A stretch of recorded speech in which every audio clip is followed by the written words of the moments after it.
감사로 하나님께 제사를 드리며 지존하신 이에게 내 서원을 갚으며 환난 날에 나를 부르라. 내가 너를 건지리니 내가 나를 영화롭게 하리로다. 이스라엘아 들으라. 우리 하나님 여호와는 오직 유일한 여호와이시니 너는 마음을 다하고 뜻을 다하고 힘을 다하여 내 하나님 여호와를 사랑하라. 아멘.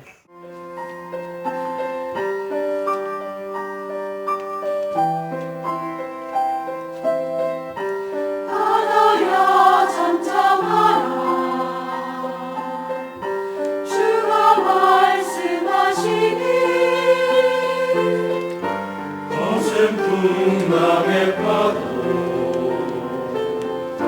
잠잠할지라. 주님 말씀하시니 눈먼 자가 눈을 뜨고 저는 자를 일으키사 걷게 하시네.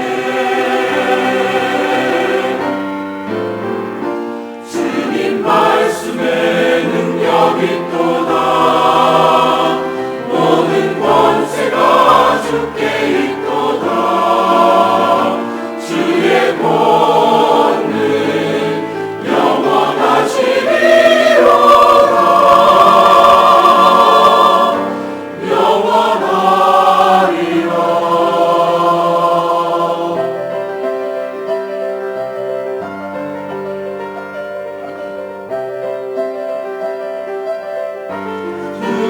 두려워하는 자여 나의 손을 잡으라. 오직 믿음만이 원하리라. 주님 말씀에 능력 있도다. 모든 권세가 주께 있도다. 주의 권능 영원하시리로다.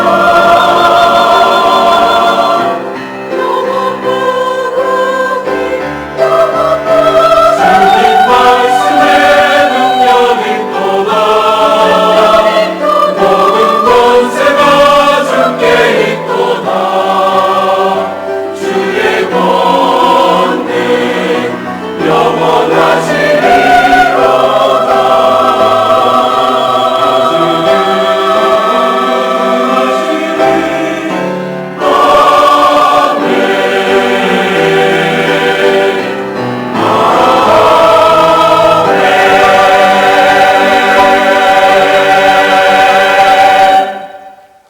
이 아침 우리에게 주실 하나님 말씀은 민수기서 9장입니다.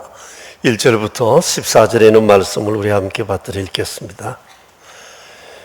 민수기서 9장 1절에서 14절에 있는 말씀입니다.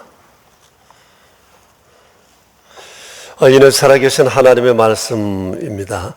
이제 우리 함께 주님의 말씀을 받들어 읽겠습니다.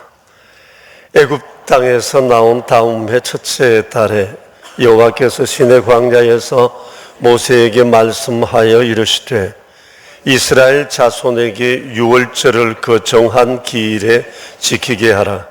그 정한 기일 곧 이달 14째 날 해질 때에 너희는 그것을 지키되 그 모든 율례와 그 모든 규례대로 지킬지니라. 유월절을 지키라 하며 그들이 첫째 달 14째 날 해질 때에 시내 광야에서 유월절을 지켰을 때 이스라엘 자손이 여호와께서 모세에게 명령하신 것을 다 따라 행하였더라. 그때에 사람의 시체로 말미암아 부정하게 되어서 유월절을 지킬 수 없는 사람들이 있었는데 그들이 그날에 모세와 아론 앞에 이르러 그에게 이르되 우리가 사람의 시체로 말미암아 부정하게 되었거니와 우리를 금지하여 이스라엘 자손과 함께 정한 기일에 여호와께 헌물을 드리지 못하게 하심은 어찌미니까. 모세가 그들에게 이르되 기다리라 여호와께서 너희에게 대하여 어떻게 명령하시는지 내가 들으리라. 여호와께서 모세에게 말씀하여 이르시되 이스라엘 자손에게 말하여 이르라. 너희가 너희 후손 중에 시체로 말미암아 부정하게 되든지 먼 여행 중에 있다 할지라도 다 여호와 앞에 마땅히 유월절을 지키되 둘째 달 열넷째 날엔 해질 때에 그것을 지켜서 어린 양의 무교병과 선나물을 아울러 먹을 것이요 아침까지 그것을 조금도 남겨두지 말며 그 뼈를 하나도 꺾지 말아서 유월절 모든 율례대로 지킬 것이니라.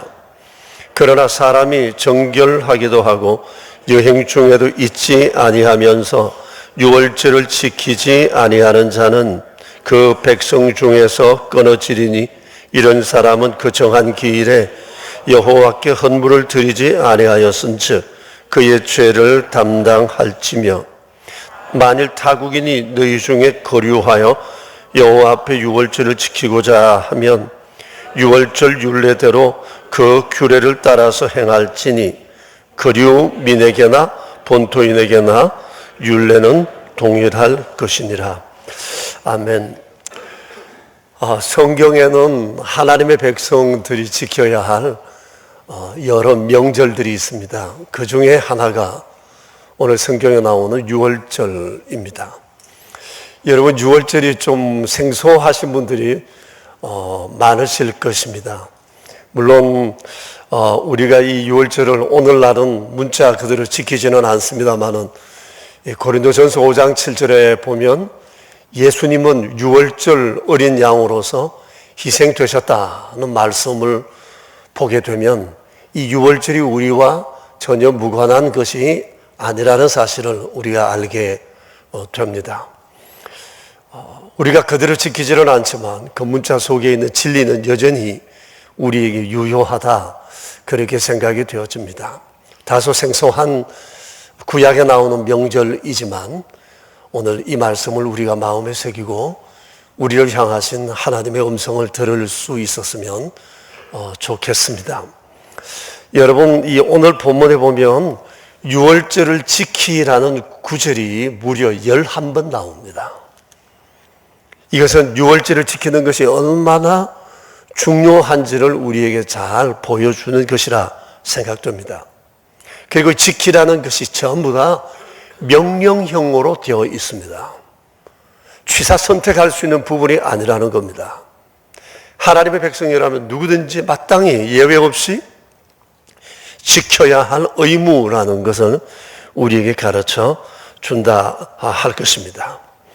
예컨대 오늘 6절 이하에 나오는 말씀처럼 유월절을 지킬 당시 어쩔 수 없이 시체를 만질 일이 있으면 부정하게 되어서 그는 유월절을 지키지 못하게 되고, 또 피치 못할 사정으로 멀리 여행 중에 있는 사람 역시도 유월절을 지키기 못하게 되겠지만 그것으로 면제되는 것은 아닙니다. 그런 사람들은 부정을 제한 후에 한 달 뒤 같은 날 같은 방법으로 유월절을 지켜야 했다는 것이 주님의 말씀입니다. 그러니까 유월절을 지키는 일에 있어서는 어느 누구도 예외가 없었습니다. 그렇기 때문에 만일 누구든지 정당한 이유 없이 유월절을 지키지 않거나 합당한 이유 없이 유월절을 연기하는 사람은 오늘 13절의 말씀에 보면 백성 중에서 끊어지리라고 말씀을 하십니다. 이 끊어진다는 말은 추방시킨다는 말이고 죽이겠다는 말이고 하나님과 인연을 끊어버리시겠다, 그런 의미입니다. 그러니까 아찔한 일이 아닐 수가 없습니다. 그만큼 하나님께서는 주의 백성들이 유월절 지키는 것을 엄중히 명하셨고, 주의 백성들 입장에서는 당시 유월절 지키는 것을 자기 생명처럼 소중히 여겼다고 하는 것을 성경은 우리에게 가르쳐주고 있습니다. 이렇게 지켜야 했던 이유가 무엇이었을 것 같습니까? 유월절은 하나님께서 행하신 위대한 구원을 기념하는 날이기 때문입니다. 하나님이 행하신 위대한 구원을 기억하고 기념하기 때문이에요. 여러분, 유월절 유래는 이렇습니다. 출애굽기 11장부터 13장에 나오는데, 이 출애굽을 앞두고 하나님께서 모세를 통해 애굽 왕 바로에게 내 백성을 보내라고 명령을 하셨습니다. 그럼에도 불구하고 바로는 거부했습니다. 완강하게. 하나님께서는 계속 기회를 주었습니다. 내 백성을 보내라. 그래도 말을 듣지 않게 되자 결국 하나님께서는 애굽 땅에 10가지 재앙을 내리기로 결정을 하십니다. 그리고 10가지 재앙 가운데 맨 마지막 재앙이 바로 애굽 안에 살고 있는 모든 가정의 장자와 짐승의 첫 새끼들을 하나님께서 몰살시키시겠다고 말씀하셨습니다. 바로는 설마 했을 겁니다.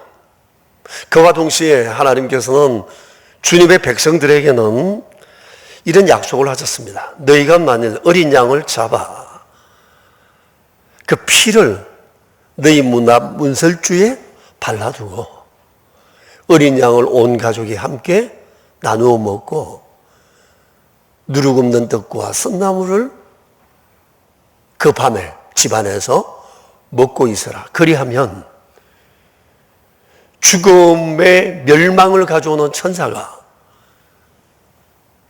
애굽을 휩쓸 때 피 묻은 집은 패스할 것이다. 그렇게 약속을 하셨습니다. 요 패스한다, 유월한다, 요 말의 뜻이 우리가 흔히 말하는 패스 오브, 유월, 넘어간다, 그런 의미로 이해가 되어졌고, 그래서 이 유월절이라고 하는 이런 명칭이 붙게 되었습니다. 결국 그날 밤에 바로의 궁궐을 비롯해서 애굽 전역에 있는 모든 집에 장자들이 몰살을 했습니다. 다 죽었습니다. 그리고 전무후무한 이 큰 부르짖음이 애굽에 일어나게 되었는데, 그때서 바로는 두 손을 들었고 그 백성들을 내보냈습니다.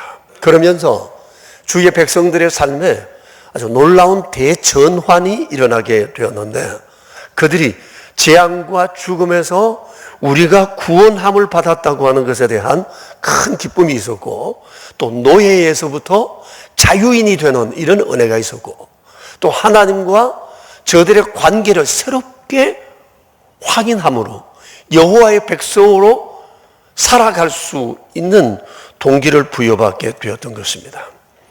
그러니까 그날의 감격은 아마 이루 말할 수 없었을 것이다, 그렇게 생각이 되어집니다. 그런데 여러분, 인간은 간사해서 세월과 함께 은혜를 잘 잊어버린다는 사실입니다. 사실 사람이 은혜를 모르면 사람 도리를 할 수가 없습니다. 그래서 하나님께서는 유월절을 제정하시기 전에 그 백성들에게 반드시 이때가 되면 너와 너희의 자손이 영원히 유월절을 지켜야 한다고 명령을 하셨던 것입니다. 그러니까 유월절은 하나님의 백성 된 사람들이 최우선으로 지켜야 할 가장 큰 명절이요, 하나님을 예배하는 날이었다고 말할 수가 있습니다. 그래서 이 주의 백성들은 연초가 되면 바로 그 날짜가 연초인데, 그때가 되면 일주일 동안 하나님 앞에 성심을 다해 이 절기와 예배를 지키고 한 해를 시작했던 겁니다. 자, 그런데 여러분, 그때나 지금이나 하나님께서 성도들에게 바라시는 것은 딱 하나입니다. 그것은 하나님의 구원의 은혜를 잊지 않는 겁니다. 하나님이 우리에게 바라시는 것은 딱 이거 하나입니다. 왜냐하면 은혜를 안다는 것은 근본의 문제이기 때문입니다. 모든 것이 여기서 시작합니다. 우리가 잘 아는 love God, love people이나 하나님을 향한 충성이나 헌신이나 섬김은 하나님의 은혜를 아는 데서부터 비롯되고 이것에서 비례된다고 말할 수가 있습니다. 은혜를 모르면 주님을 위해 살 수가 없습니다. 은혜를 아는 깊이가 헌신의 깊이요, 충성의 깊이요, 사랑의 깊이라 말할 수가 있는 겁니다. 그래서 하나님께서 주의 백성들에게 유월절을 생명처럼 지키라고 말씀하신 겁니다. 은혜를 잊어버린 놈은 살려둘 필요가 없다는 것이 하나님의 마음입니다. 왜냐하면 이건 사람 구실 못하니까, 하나님의 백성답게 살 수 없으니까.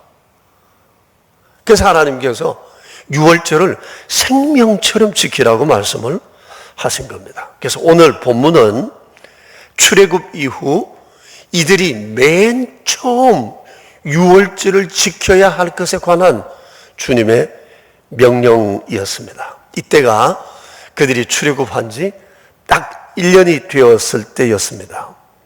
여러분, 그동안 1년 동안 그들은 광야에서 뭘 했죠? 하나님의 백성으로 정식으로 하나님과 언약을 맺었고요.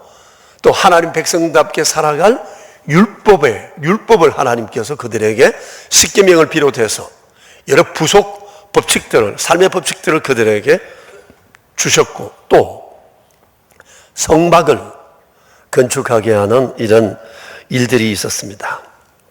이제 성막 건축을 마친 지 이제 며칠 지나 유월절을 지켜야 할 때가 되었는데, 하나님께서 유월절을 지키라고 여러 번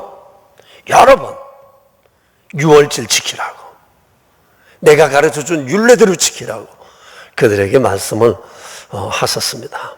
이제 이들은 유월절을 지키고 난 다음 곧바로 하나님께서 약속하신 가나안 땅을 향해 행진하게 되어 있었습니다.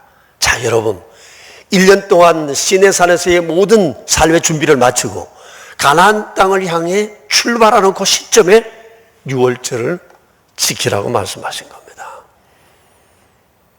의미가 있지 않을까요? 더? 그들이 살아갈 이 광야에서의 여정은 쉽지가 않았습니다. 결과적으로 볼 때 그들이 광야에 몇 년을 머물었죠? 그로부터 39년을 더 머물게 되었습니다. 이 기간 동안 하나님의 은혜도 크셨지만 엄청난 사건, 사고들이 참 많이 있었습니다. 그 내용이 레위기, 민수기, 신명기서에 고스란히 담겨 있습니다. 그러니까 그들이 광야 앞으로 39년의 삶에서 승리하기 위해, 그리고 가나안 땅에 들어가서 이들이 승리하기 위해 붙들어야 했던 것이 뭔가 하니, 유월절과 출애굽을 통해 하나님께서 그들에게 베풀어 주신 은혜를 기억하고 은혜 안에 살아가는 것이었던 겁니다. 그래서 하나님께서 그들을 위하여 이 유월절을 지키라고 말씀을 하신 겁니다. 1년 동안 그들은 하나님 율법 밟고 또 성막 짓는다고 많이 분주했어요. 그러다가 이제 그들이 유월절을 지키면서 아마 신앙을 새롭게 했을 거라고 생각합니다. 한 번도 가보지 않은 길이지만 이 구원의 은혜를 생각하고 하나님 붙잡고 하나님 사랑 생각하고 하나님 의지하고 살아가면 하나님의 뜻을 이룰 수 있을 것이다 라고 하는 마음의 이런 확신을 가지고 그들이 광야의 여정을 시작했던 겁니다. 이 구원의 은혜를 기억하며 걸어가는 인생 광야길. 그래서 하나님께서 그들에게 먼저 바쁜 일상을 이제 다 그만두고 하나님의 구원의 은총을 기억하고 그것으로 무장하여 가나안 땅을 향해 나아가게 하셨던 것입니다. 그렇습니다, 여러분. 구원의 은혜는 그때나 지금이나 성도가 잊지 말아야 할 삶의 매우 중요한 요소라고 하는 사실입니다. 왜냐하면 이게 근본이니까. 우리의 판을 흔들지 않으려면 우리의 인생의 판 밑바닥에 하나님의 구원의 은총을 기억하고 이거 믿고 이 가운데 하나님의 사랑을 확신하고 살아야 했기 때문입니다. 이 구원의 은혜 기억한다는 게 얼마나 중요한지 모릅니다. 여러분께서는 언제 구원을 받으셨습니까? 어떤 경로를 통해서 하나님께서 날 구원해 주셨다는 확신이 있습니까? 당시 이 주의 백성들처럼 유월절이라고 하는 이 놀라운 재앙 속에서 구원해 주신 이런 절절한 체험이 내 안에 있습니까? 내가 주께로부터 구원받았다. 하나님께서 나를 구원해 주셨다고 하는 이 감격을 여러분 기억하고 계십니까?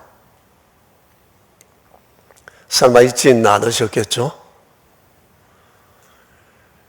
우리 교회에서는 세례 성례전을 1년에 2번 하고 있는데 그때마다 이 구원 간증을 들으면서 얼마나 기쁘고 감격스러운지 몰라요. 세례를 받고 구원 간증을 하는 그들도 기쁘지만 그것을 듣는 제 안에도 너무너무 기쁨이 크고 또 그때마다 제가 오래전 경험했던 이 구원받았을 때 감동이 제 안에 막 밀려오는 경험들을 하곤 합니다. 저는 25살 때 6월 7일 그날을 전 잊을 수가 없습니다. 이 6월 7일을 전후해서 제게 일어났던 이 삶의 변화들, 이런 새벽 담임 목사님의 호출, 또 낯선 분과의 울릉도 그 성인봉 꼭대기까지 올라가는 여행, 고향집, 고향교회, 안수받았던 교회 골방, 그로 인한 감격과 눈물의 그 기도들, 주님의 임재, 교회 앞에 강단에서의 그 뜨거운 그 눈물의 기도, 부흥회, 이런 것들은 있을 수가 없습니다. 요게 그 며칠지간에 제 삶에 일어났던 놀라운 일들이었습니다.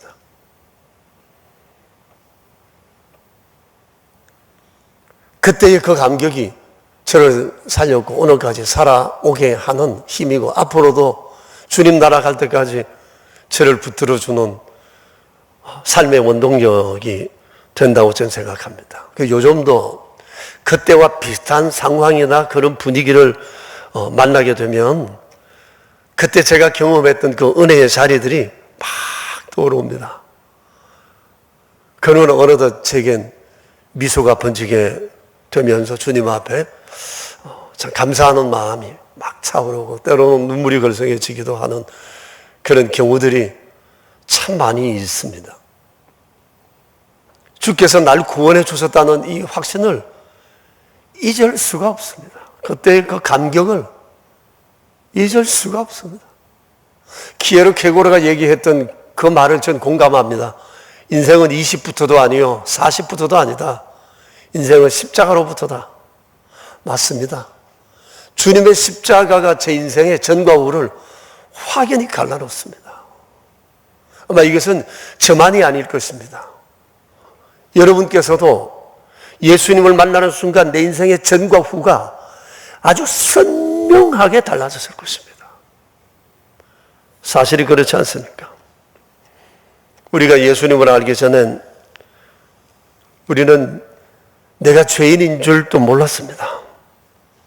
눈이 가려져서 내세가 있는 줄도 우리는 알지 못한 채 살아왔습니다.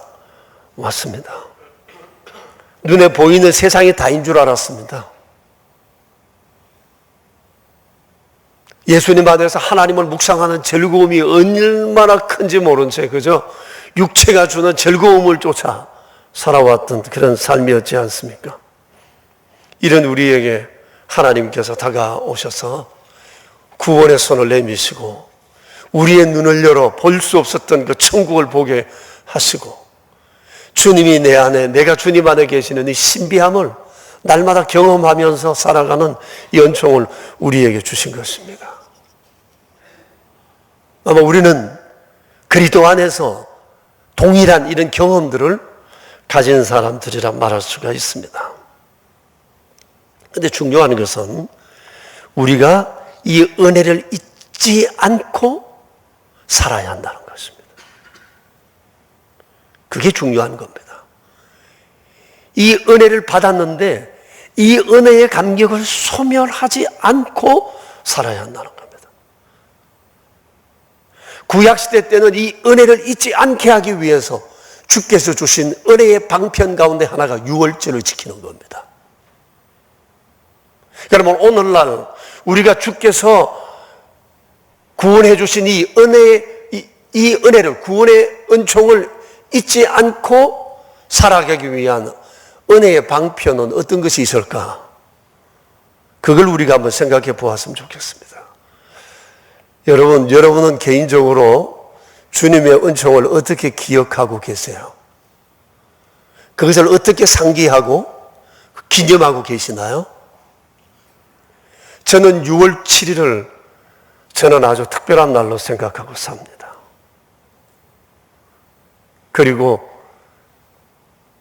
주께서 날 구원하신 것에 대한 그 감격을 자주 되새깁니다. 우리 교회 강단에 십자가를 이렇게 세워둔 것도 이것을 상기케 하기 위해서입니다. 이족 십자가처럼 떨어져 살던 내가 주님의 은혜로 이렇게 주님이 다 붙여주셔서 내 눈을 열어 믿음의 길 걷게 하시지 않았습니까? 여러분께서는 주께서 내게 주신 구원의 은혜를 어떻게 기억하고 기념하고 간직하며 살아가세요? 우리가 공통적으로 우리에게 이 은혜를 잊지 않게 하시는 하나님의 은혜의 방편이 몇 개 있습니다. 제가 그것을 여러분에게 5가지로 요약해서 말씀을 드리겠습니다. 첫째는 주의를 성수하는 겁니다. 주의를 기억하고 지키는 겁니다. 오늘도 여러분 이 자리에 참 잘 나오셨습니다. 주의를 우리가 안식일로 지키게 된 것은 2000년 전 예수님께서 부활하신 이후부터입니다. 우리가 최근에 요한복음 묵상하는 것을 이제 막 마쳤어요. 그리고 지난 월요일부터 우리가 사도행전을 이렇게 묵상하고 있는데 요한복음 20장 말씀을 보면서 저는 주의를 기억하고 지키는 것이 얼마나 소중한가를 다시금 확신하게 되었습니다. 요한복음 20장의 핵심 주제는 예수님의 부활입니다. 거기 보면 예수님께서 부활하신 날이 오늘로 보면 주일입니다. 주일 새벽이었습니다. 일요일 새벽이었습니다. 그날 예수님께서는 무덤을 찾아온 막달라 마리아를 그 새벽 만나 주셨습니다. 그리고 그 후 여러 번 주님의 부활하심을 드러내 보이셨는데 부활하신 후에 주님이 연속적으로 일요일 날 제자들 모임 가운데 오셔서 제자들과 함께 그 하루를 보내셨다는 겁니다. 여러분, 요한복음에서 그걸 말씀하세요. 주일날 부활하신 주님께서 그 다음 나타나신 때가 언제냐? 한 주일 지난 주일날 제자들이 모인 곳에 오셨고 또 두 번째 나타나신 곳이 또 그 다음 주일날 제자들 모인 곳에 주님이 또 오셨다는 거예요. 저는 그것을 보면서 굉장히 의도적이다고 생각합니다. 예수님께서 아주 의도성을 가지시고 주일날 제자들이 모인 곳에 나타나셨다고 생각을 합니다. 왜 그랬을 것 같아요?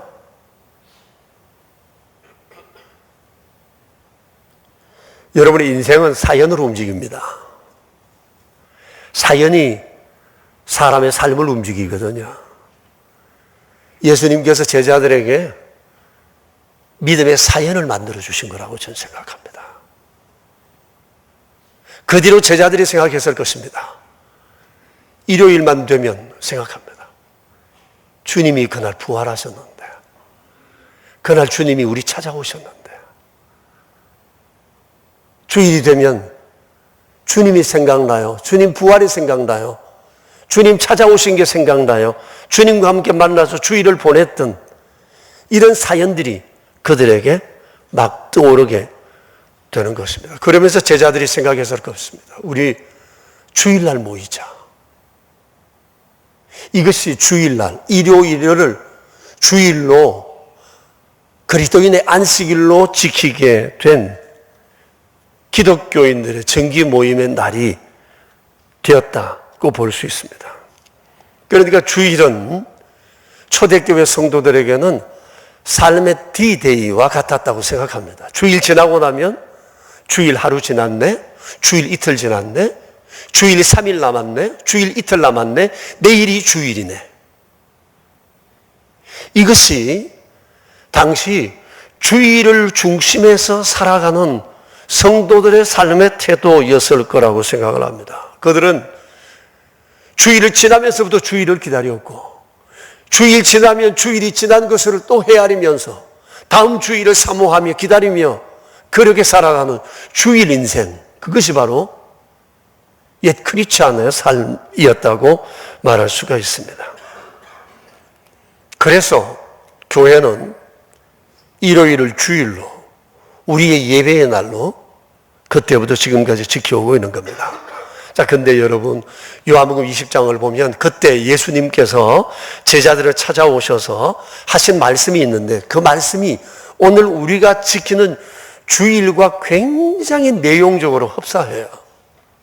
예수님께서 제일 먼저 제자들 모임 가운데 오셨다고 그랬어요. 가운데 오셔서 그들에게 첫 말씀이 너희에게 평강이 있을지어다. 샬롬 하셨어요. 샬롬 하셨어요. 그리고 다들 두려워 떨고 있은 그들에게 두려워 말라 하셨어요. 그리고 주님은 내가 여기 살아 너희와 함께 있다 하시며 옆구리와 손을 내밀어 보여주셨습니다. 믿고 절대 흔들리지 마라. 내가 너희와 함께 있으며 나는 너희 가운데 살아있다 하셨어요. 그러시면서 주께서 주님이 왜 죽으셨는지에 대한 이 속죄에 대한 확신을 그들에게 주셨어요. 그리고 또 주님은 그들에게 할 일을 주셨는데 소명을 주셨습니다. 아버지가 나를 보내신 것처럼 나도 너희를 보낸다. 이렇게 말씀하셨어요. 자, 보세요. 주님이 주일날 오셔서 제자들에게 하셨던 그 모든 말씀의 내용은 오늘 우리가 주일날 서로 모여 경험하는 것과 다른 것이 하나도 없다 이 말이에요.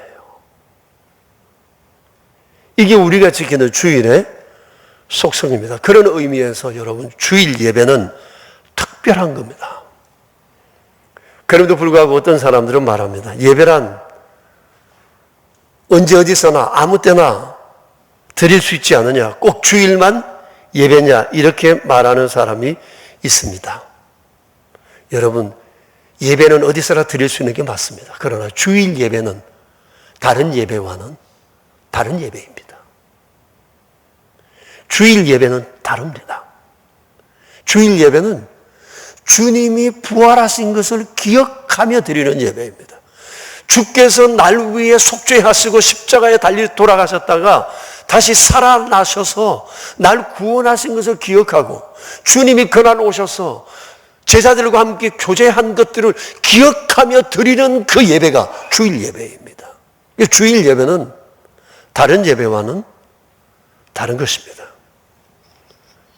그래서 우리는 주일을 생명처럼 지키면서 이날 주님이 우리를 위해 행하신 속죄와 다시 살아나심에 대한 것을 기억하고 기념하며 감사하게 되는 것입니다. 물론 현대는 생활이 이렇게 다변화되면서 주일에도 예배를 드리지 못하게 되는 직업을 가진 분들도 많이 있습니다.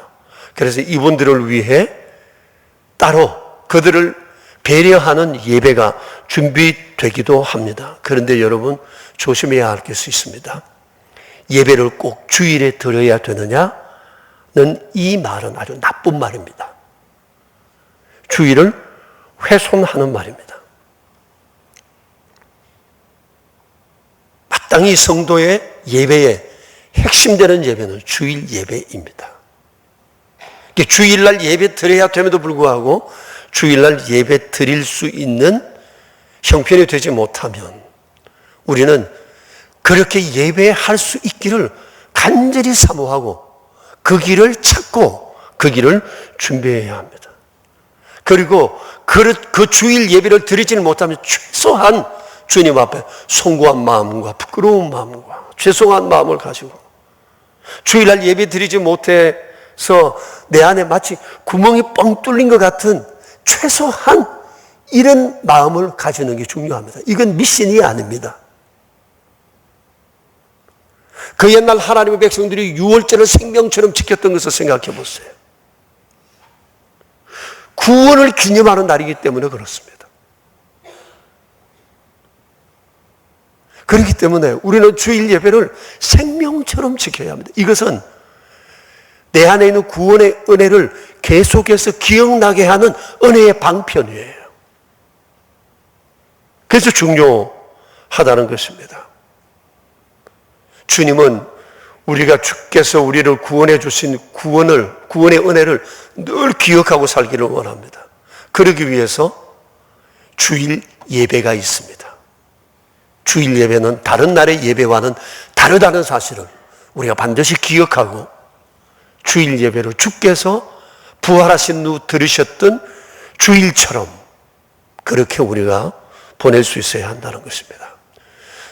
두 번째, 우리의 구원의 은혜를 기억하게 하는 은혜의 방편. 두 번째는 세례를 받고 마음에 새기는 겁니다. 세례를 받으셔야 합니다. 예수님도 세례를 받으셨습니다. 그리고 예수님의 이름으로 세례를 베푸십니다. 세례를 받은 자들의 마음속에 내가 받았던 세례의 행위보다 더 중요한 것은 날 이렇게 살려주신 주님에 대한 은총을 기억하는 자리가 세례입니다. 그걸 확신하는 자리가 세례입니다. 그렇기 때문에 세례와 세례의 의미를 마음에 새기며 사는 것, 이건 역시도 구원의 은혜를 잊지 않는 은혜의 방편 중에 하나입니다. 또 다른 하나, 성찬 성례전에 참여하는 겁니다. 오늘 저녁에도 성찬 성례전이 있는데 이것은 예수님이 우리를 구속하신 그 은혜를 눈으로 보고 손으로 만지고 몸으로 체득하고 입으로 먹는 아주 전방위적인 그런 구원의 은혜를 체험하는 자리입니다. 우리 교회는 매달 한 번 이 성찬식을 하고 있지 않습니까? 셋째 주일 저녁에.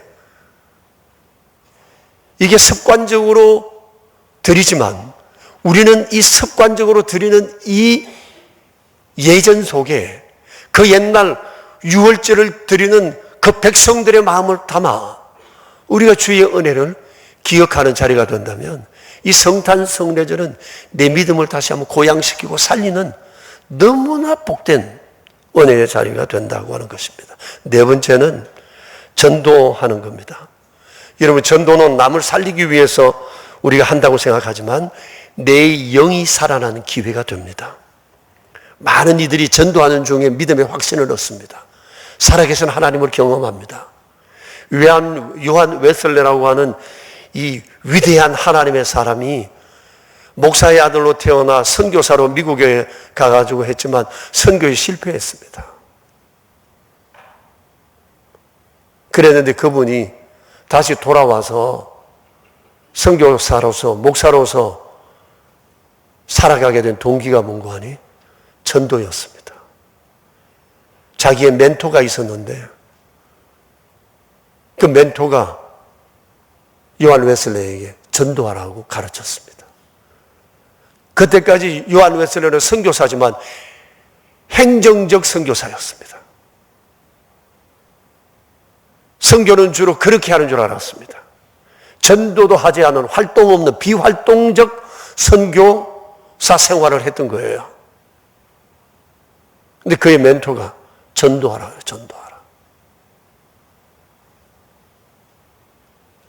모르면 모르는 대로 전하고 알면 아는 만큼 전하라. 그래서 이 요한 웨슬리가 전도하다가 이 사람이 구원의 확신 가운데 거하면서 위대한 하나님의 사람으로 탈바꿈 되었습니다. 전도는 내 믿음을 살리는 너무너무 중요한 기회가 된다고 하는 것입니다. 다섯 번째 은혜의 방편은 교회를 가까이 하고 교회를 섬기는 일이 무엇인지를 늘 생각하며 살아가는 것입니다. 교회는 주님의 몸이라고 그러시지 않습니까? 요한 켈빈이라고 하는 사람이 있습니다. 우리가 잘 아는 장로교회의 시조라 일컬어지는 종교개혁자인데 그분이 교회와 관련해서 기독교 강요라는 그 유명한 책에서 이렇게 기록을 했습니다. 교회는 모든 믿는 자들의 어머니이며 하나님을 아버지로 아는 사람은 교회를 어머니로 불러야 한다. 그랬어요. 교회를 어머니로 불러야 한다. 교회를 어머니라는 겁니다. 하나님이 아버지라면. 반드시 교회를 어머니로 생각해야 된다는 겁니다. 여러분, 어머니는 공경해야 할 뿐입니다. 사랑해야 할 뿐입니다. 어머니는 섬겨야 할 뿐입니다. 내 마음과 성품을 다해 내 모든 것을 다 바쳐 어머니를 사랑해야 하는 것입니다. 그처럼 교회도 동일합니다. 예수님께서 이 땅에 계실 때 예수님은 성전을 가까이 하셨습니다. 그리고 지역에 있는 회당에 나가서 늘 예배했습니다. 하나님의 아들이심에도 불구하고. 그렇기 때문에 교회 중심 신앙은 매우 성경적이고 여호와를 경외하는 사람은 마땅히 해야 할 아주 중요한 은혜의 방편이라는 사실을 우리가 잊지 말아야 합니다. 유진 피터슨이라는 사람이 있습니다. 영성학자입니다. 목사이기도 하고 저술가입니다. 세계적으로 매우 유명하신 분이셨는데 수많은 책을 썼습니다. 그분 역시도 그분의 경험과 신앙적 고백을 담아 이런 얘기를 했습니다. 사람의 영성은 제도적 구조나 자원이 없으면 아주 빠르게 방종하거나 주관적이 되기 쉽다. 그러므로 우리는 교회의 의식과 교리와 전통적인 권위로부터 보호함을 받아야 한다. 그렇지 않으면 영성이 쉽게 변질된다. 여러분, 교회를 가까이 하지 않는 믿음, 그 믿음 헛방입니다. 교회를 멀리하고는 믿음이 자라질 수가 없습니다. 여러분, 만일 교회 2달만 쉬신다 생각해 보세요. 믿음 제대로 설 수 있겠습니까? 아니, 2주만 빠져보세요. 내 믿음의 뿌리부터 흔들리는 것을 경험할 겁니다. 교회를 가까이 한다는 것은 그렇게 중요합니다. 나를 보호하는 것입니다. 마치 소나무의 껍질과 같습니다. 여기 우리 소나무 밭에 와서 동네 아이들이 와가지고 소나무 껍질을 자꾸 뺏겨요. 재밌는지 하나하나 뺏겨요. 어느 날 나가보면 소나무 껍질이 밑에 맞으면 헐윈해요. 애들 생각에는 이 껍질은 이게 다 마른 거, 뻗쩍 말라서 소용없는 거라 생각하는데 소나무 껍질 다 벗기면 소나무 죽습니다, 그거. 소나무의 껍질은 소나무의 생명을 보호하는 아주 중요한 자원이 되는 거예요.